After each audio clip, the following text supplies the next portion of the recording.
Hello guys, welcome to my channel mister Naveen talkies. Punjab versus CSK, సిఎస్కేలో match అంటే చెన్నైలో match CSK versus Punjab అనాలి.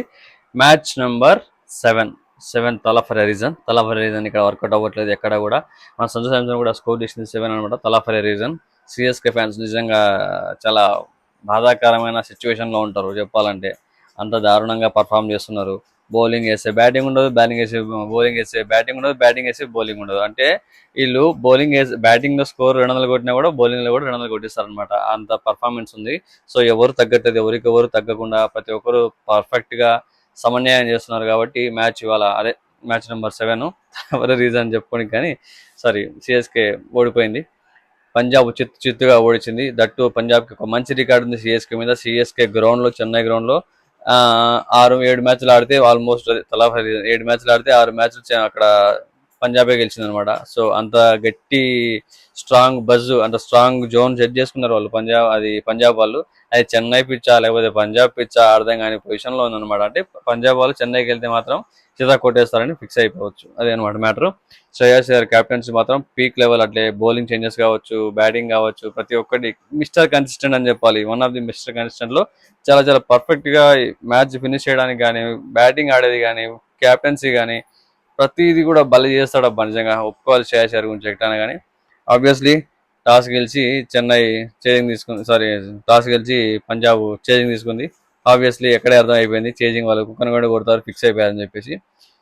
Chennai batting కి దిగి ఎంత అంటే 209 స్కోర్ కొట్టారబ్బా. నిజంగా ఒప్పుకుంటా, బాగా ఆడారు. ఆయుష్ మాత్రే పిచ్చ కొట్టాడు 73 రన్స్ కొట్టాడు. సంజు శాంసన్ ఫెయిల్ అయ్యాడు. తలా ఫర్ రీజన్ 7 రన్స్ కొట్టి కొట్టాడు అనమాట. One down. ఓపెనింగ్ ఇంకొకరు రుతురాజ్ గైక్వాడ్ ఏం ఆడాలి. కెప్టెన్ ఇన్నింగ్స్ లేదు, బౌలింగ్ చేంజెస్ లేదు, కెప్టెన్సీ అసలు రావట్లేదు, మరి చేయట్లేదు.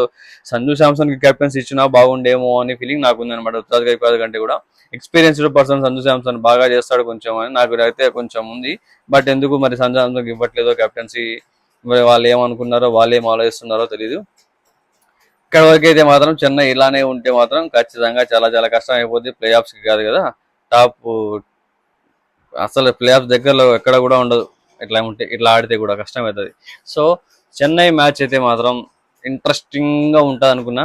అంటే 209 కొట్టారు కదా, మేబీ చేజింగ్ లో వాళ్ళ వికెట్లు పడి ఆడ మ్యాచ్ గెలవకుండా వాళ్ళని ఆపుతారు, కట్టడి చేస్తారు అనుకున్నా. ఒకప్పుడు 111 రన్స్ కూడా డిఫెండ్ చేసుకున్న చెన్నై టీము అసలు 209 రన్స్ కూడా డిఫెండ్ చేసుకోలేకపోయింది. ఇప్పుడు మేబీ జడేజా ఎఫెక్ట్ అనుకుంటా.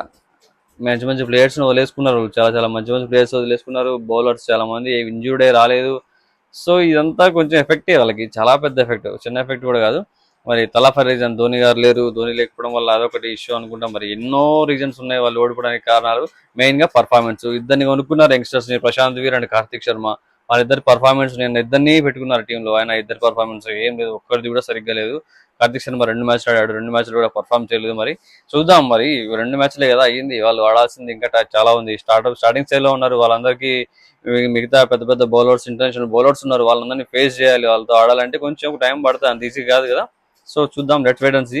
వచ్చినంత వరకు మాత్రం స్కోర్ అయితే బాగానే కొట్టారు. సర్ఫరాజ్ గాను ఇంపాక్ట్ ప్లేయర్ గా వచ్చి ఇంపాక్ట్ సెట్ చేసి వెళ్ళాడు. 12 బాల్ 33-32 కొట్టేసి సో మంచిగా ఆడాడు అనిపించింది. చాలా అంటే చాలా ఇంప్రూవ్మెంట్ అయిపోయింది బ్యాటింగ్ లో, మొత్తం హిట్టింగ్ అయిపోయింది అనమాట. బాగా ఆడుతున్నాడు ఈ మధ్య. ఫిట్నెస్ లెవెల్ లో కూడా వర్కౌట్ బాగుంది అనమాట. బాగా చేశాడు, బాగా చేంజెస్ వచ్చాయి బాడీలో. అలాగే ఆడిన వాళ్ళు శివం దూబే లాస్ట్ వరకు ఉండి ఇన్నింగ్స్ 45 రన్స్ అయితే కొట్టాడు. అందుకే స్కోర్ 209 వరకు పోయింది, లేకపోతే ముందే ఎప్పుడో పోయింది అనమాట ఆయనకి. ప్రశాంత్ వీర్ లాస్ట్ లో ఉన్నాడు, బట్ తనకు పెద్దగా బ్యాటింగ్ ఆప్షన్ రాలేదన్నమాట, బ్యాటింగ్ ఛాన్స్ రాలేదు.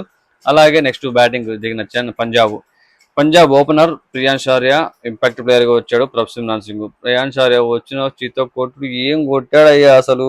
ఆ బౌలర్ ఈ బౌలర్ ఎవరు అని లెక్క లేకుండా కుక్కను కొట్టాడు. 350 360 ఉంది strike rate. Player of the match ఆ కొంచెం స్కోర్కే. 11 బాళ్లలో అంటే 10 బాల్స్ కే 39 కొట్టాడు. 11 బాల్ అవుట్ అయిపోయాడు. అంత వీరబాదుడు బాగా అనమాట. ఎట్లా కొడుతున్నాడు మ్యాట్ హెన్రీని, అసలు ఖలీల్ అహ్మద్ ని, అంటే ఎవరిని లెక్క చేయట్లే. మ్యాట్ హెన్రీ ఇంటర్నేషనల్ బౌలర్, ఎట్లా కొట్టాడు అట్లా కొట్టాడు. అలాగే ప్రభ్ సింగ్ రన్అట్ అయిపోయాడు by mistake. Kumar Connolly second run కి రాకపోవడం వల్ల, అది మళ్ళీ మిస్కమ్యూనికేషన్ వల్ల అనుకోండి, ఆల్మోస్ట్ ఇంగ్లీష్ దాటిపోయాడు, వాళ్ళు వికెట్ తీస్తారు అనమాట. అలా అయిపోయింది.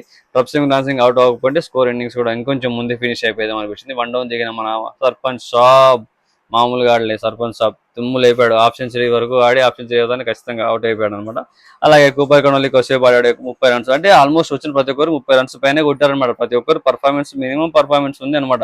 తట్టు తక్కువ బాల్స్ ఉన్నాయి, బాల్స్ ఎక్కువ వేస్ట్ చేయలేదు, బాల్స్ ఎక్కువ తినలేదు. అలా వాళ్ళు మేనేజ్ చేసుకుంటా, స్ట్రైక్ రేట్ మేనేజ్ చేసుకుంటా ప్రతి ఒక్కటి చూసుకుంటూ స్కోర్ని బిల్డ్ చేసుకుంటూ ఇన్నింగ్స్ బిల్డ్ చేసుకుంటూ వెళ్ళిపోయారు అనమాట. 30 రన్స్ ఒకటి. తర్వాత మా సర్పంచ్ సాబు హాఫ్ సెంచరీ చేశాడు. 40, 30, 30, 50 ఈడే ఆల్మోస్ట్ 150 వరకు, అంటే 120 to 150 మధ్యలో ఉంది స్కోరు.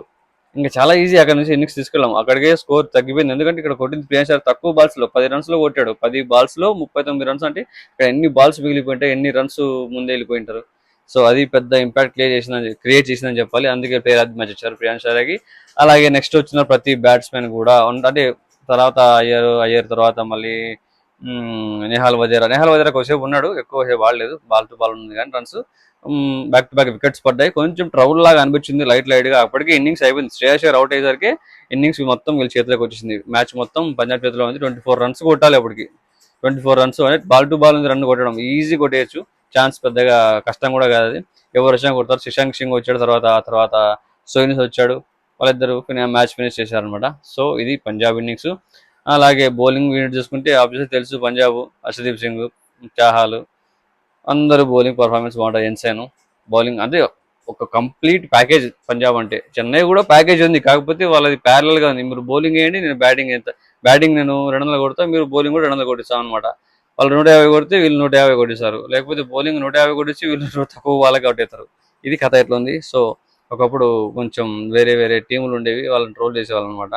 సో ఆ టీం లాగా అనిపించింది. చెన్నై ఇంత పర్ఫార్మెన్స్ దారుణంగా అయిపోతుంది అనిపించింది. మరి రీజన్ ఏంటన్నదో నాకే తెలియట్లేదు. మీకేమైనా తెలిసి కింద కామెంట్ చెప్పేసండి. అలాగే నా ఛానల్ని సబ్స్క్రైబ్ చేసుకోండి, వీడియోస్ లైక్ చేయండి, షేర్ చేయండి, అలా కామెంట్ చేసేయండి.